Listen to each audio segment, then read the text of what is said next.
Hi hello అందరికీ. నన్ను కానీ మీరు ఫస్ట్ టైం చూస్తున్నట్టయితే hi, I'm Yojitha, a dentist. నా 2025 lots of ups downs, work pressure, no work, ఇలా చాలా స్టేజెస్ ఆఫ్ ప్రొఫెషనల్ లైఫ్ చూశాను.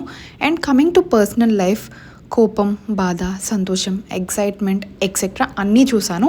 ఇఫ్ హ్యాపీగా ఉంటే ఎక్కువసేపు ఉంటే బాగున్నాను అనుకున్నా, అదే బాధగా ఉంటే ఈ ఫేజ్ త్వరగానే అయిపోతుంది అనుకున్నాను. సో లాస్ట్కి ఏం చెప్పాలి అనుకుంటున్నా అంటే, I lived and enjoyed every moment of my life in 2025. ఎప్పుడు నేను దేవుడు ఉన్నారు అనే నమ్మేదాన్ని, బట్ ఈ ఇయర్లో దేవుడు నిజంగానే ఉంటారు అని నమ్మించిన ఇయర్ ఇది. నా 2026 ఎలా ఉంటుందో తెలీదు, బట్ అంతా మంచిగానే జరగాలి అని ఫస్ట్ డేనే టెంపుల్కి వెళ్ళాం, సింహాచలంకి. మమ్మీ నేను 2025లో ఇచ్చిన వాటికి థ్యాంక్ యూ చెప్పుకుని 2026లో ఇచ్చే వాటికి కూడా కాన్ఫిడెన్స్ అండ్ ధైర్యాన్ని ఇవ్వమని కోరుకున్నాను. 2025లో వీడియోస్ పెట్టడం స్టార్ట్ చేశాను.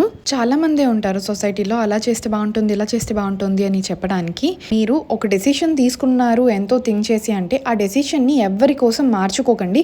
And that too out of fear of society. మనకి అడ్వైస్లు మాత్రమే ఇవ్వగలరు, not food and shelter. Society ఎప్పుడు మనం ఏం చేస్తున్నామా అని చూస్తుంది, అండ్ ఎప్పుడు రెడీగా ఉంటుంది జడ్జ్ చేయడానికి, కిందకి లాగడానికి. బట్ ఇక్కడ మీరు గుర్తు పెట్టుకోవాల్సింది ఏంటి అంటే, they won't pay your bills, they won't take your stress.